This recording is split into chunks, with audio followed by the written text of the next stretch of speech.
Okay, the base of a 15-foot ladder leaning against a house begins sliding away from the house at a rate of 2 feet per second. At what rate is the ladder sliding down the house when the base is 8 feet from the house?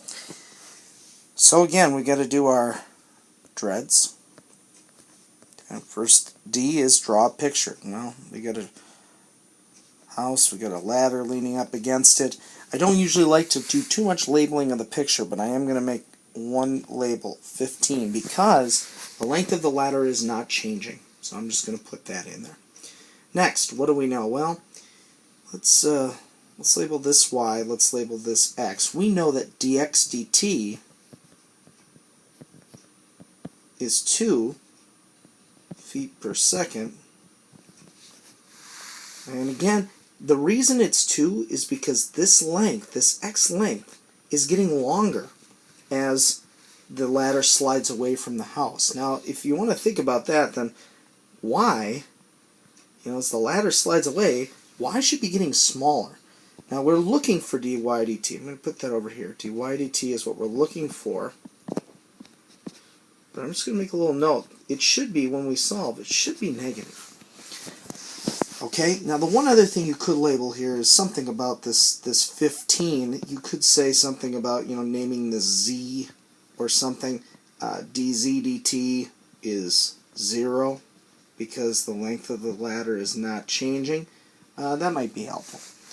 Next, the equation. Well, we're talking about 3 side lengths of a circle, so the equation will be Pythagorean theorem.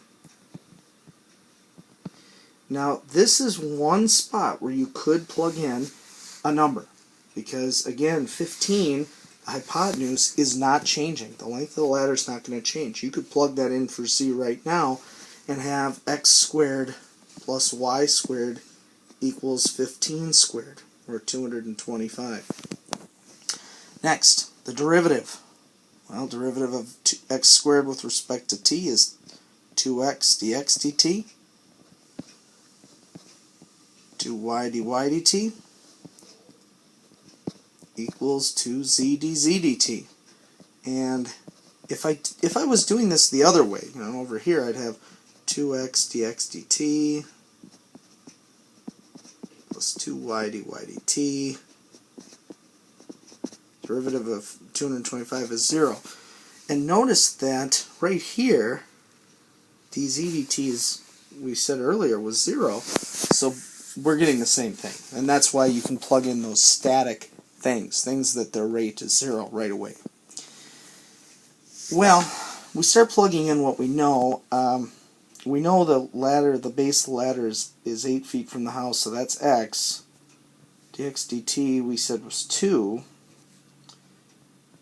Now we don't know what y is, and we don't know what dy dt is, but dy dt is what we're solving for.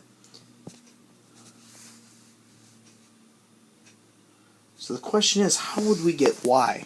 Well, we have to go back up here. We have to use Pythagorean theorem and figure out, 15 squared minus 8 squared. What is that? So 225 minus 64 is 161. So y is going to be the square root of 161. Well, I like to divide the 2's out right away, so now I've got 16 plus the square root of 161 dy dt equals 0. Subtract 16 from both sides, divide by the square root of 161, and that is dy dt. And you could simplify that. I'm not going to, but then we could put feet per second. And notice it is negative. Negative 16 over the square root of 160.